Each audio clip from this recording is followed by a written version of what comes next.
Today we're going to be talking about blood clotting. You might think of blood clotting as being a bad thing, but it's actually a really good thing.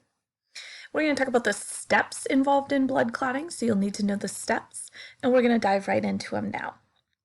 So first step, why do we need blood clots? Well, because we get injured and we start bleeding.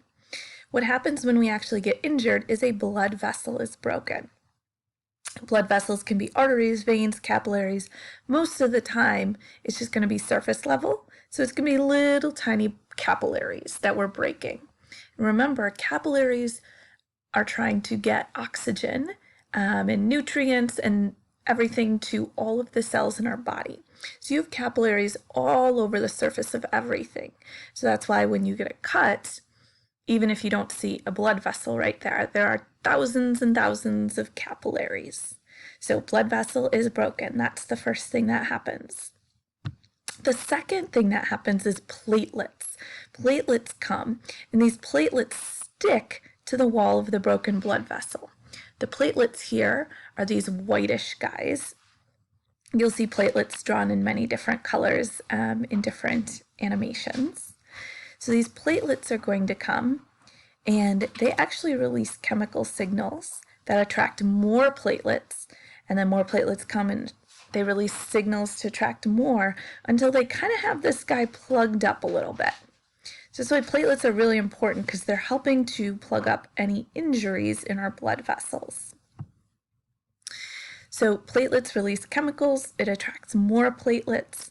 It's kind of like a snowball effect. You may or may not have heard of something called a feedback loop, but this is an example of that, where more platelets come, they release more chemicals, so then more platelets come, more chemicals, more platelets come. So we get lots and lots of platelets attracted to the site. As this is happening, we also have clotting factors. So when our blood vessel's injured, it releases these proteins called clotting factors. And there's a whole bunch of different clotting factors. They're just chemicals in our bloodstream. And they trigger a net to form. And this net is going to trap and prevent these blood cells from leaking out of the blood vessel. It is a microscopic picture of that net. It's made out of something called fibrin. You can kind of think of it as a fiber net. And you can see these are the red blood cells that it's preventing from getting out. So eventually this is going to turn into a scab. The net will be, tight enough that it won't let anything leak out, and it forms into a scab. And so this is how blood clots form. We're going to watch just a little animation here that kind of goes over it.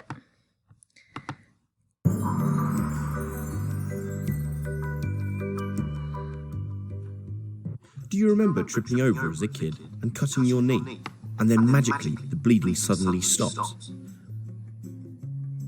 Or have you ever wondered why this happens?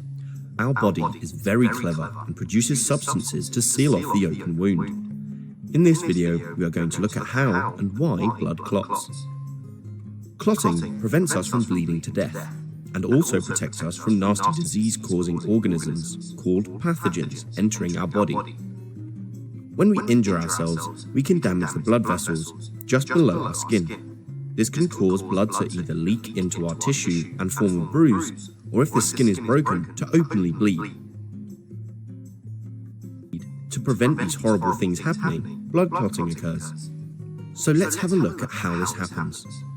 Starting with platelets. These are tiny cell fragments that float around in our blood. When a blood vessel is damaged, collagen is exposed. This collagen exposure attracts platelets to the injured area. The platelets then stick together to form a plug. They've quickly built a barrier that stops us from losing too much blood. However, this platelet plug isn't that strong, so it needs to be made stronger. A protein called fibrin does exactly that. In our blood, there are soluble fibrinogen proteins. At a wound, these soluble fibrinogen proteins are exposed to outside chemicals that aren't normally found in blood vessels. Like with the collagen and platelets, this exposure causes the fibrinogen proteins to turn into sticky fibrin fibers. The fibrin fibers form a mesh, holding all the platelets together and making a much stronger clot. More platelets, red blood cells, and other components in our blood all get stuck to the mesh, making it even stronger. This clot stops more blood escaping the body and also prevents nasty pathogens entering our body from the outside. The clot develops into a scab, which protects the wound as it heals, and new layers of skin form underneath. So really, all a scab is just platelets trapped in the fibrin mesh. It is like putting a plug in a sink. When the new skin is fully formed, the scab will fall off, revealing the lovely brand new skin underneath. A final thing to note, remember that I said that exposure to the collagen causes the platelets to stick together, and the exposure to the outside chemicals causes the fibrinogen to turn into sticky fibrin. Both the platelets and the fibrin only become sticky after the exposure. This means in a normal, healthy blood vessel, they won't randomly cause clots. So from this video, you should understand the magic of blood clotting. Platelets are first to the scene, closely followed by the fibrin fibers. Our blood clots so that we don't lose a lot of blood, and don't let lots of nasty pathogens into our body if we cut ourselves. If you like the video. Alright, so that gave us just a little bit of an overview. So we're going to take a look now. What happens if someone has a disease called hemophilia?